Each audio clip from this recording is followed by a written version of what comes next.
Hello everybody, today is the 6th of February and today we're going to do the volume of pyramids.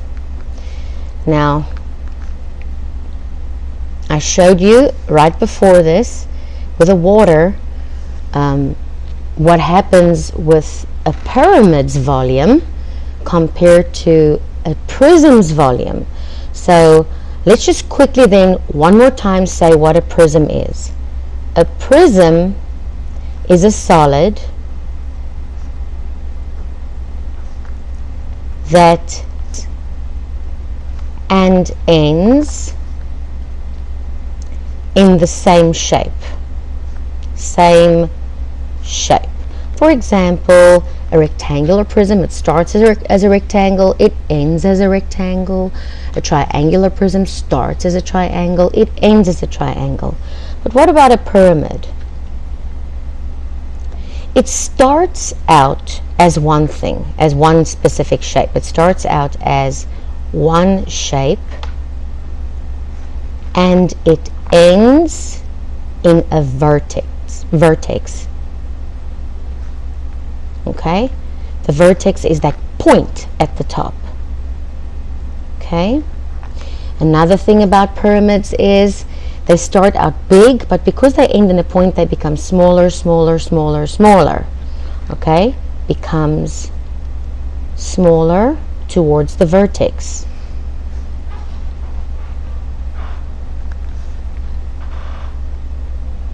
Okay? And now we're going to do some pyramid formulas and work on them. Okay, so here I have a square, an ugly old square, but it's a square. I made a dot in the sky. I connect all my points, and I have a square pyramid. We call it by the base that it's sitting on. This one's sitting on a square, so it's called a square pyramid. You also understand that we can get a rectangular pyramid. Let's start with a square pyramid. Let's say that the perpendicular height on this triangle is 6 centimeters, and let's say that all the sides of this square is 4 centimeters. Okay, first of all I need to do this. Volume equals, and here comes yesterday's work, capital B times H. Now the capital B stands for the area of the base that it's sitting on. So the area of the base. Now the base is a square. So the area of the square we will get by saying 4 by 4.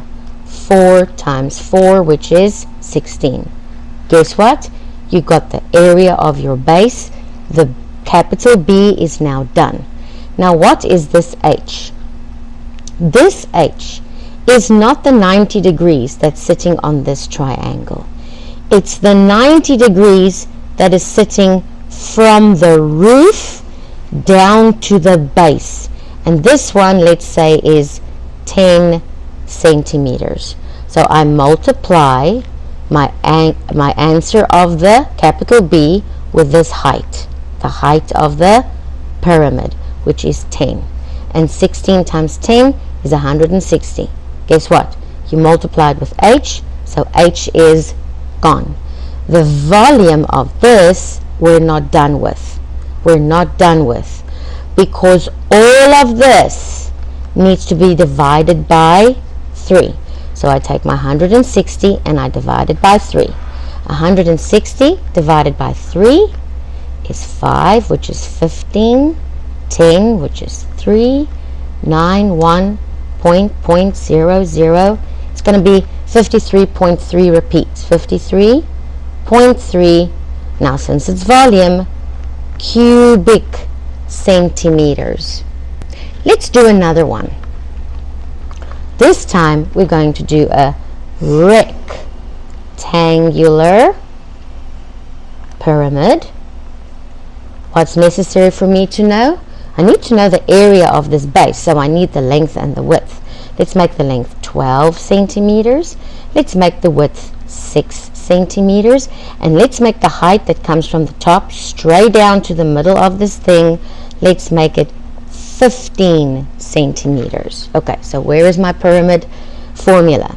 The volume equals the capital B times the H divided by 3. Let's start with capital B.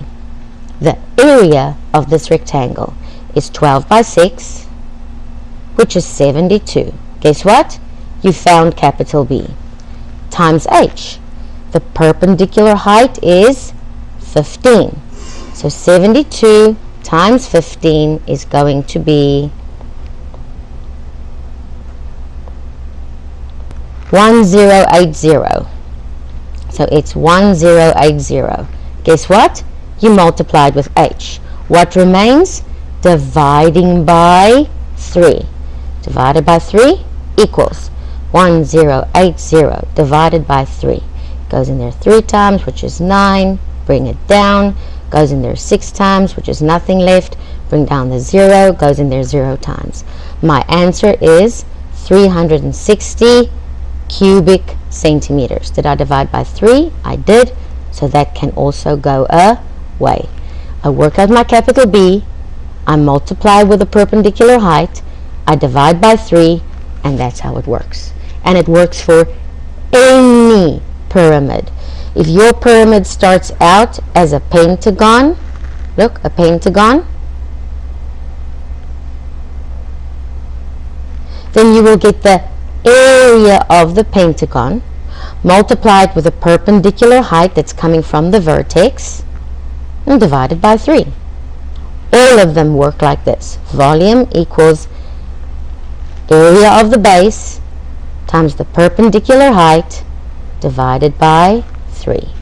There we go. This is not difficult. You can do this. You can do this. So let's practice a little bit in class. Thanks for listening.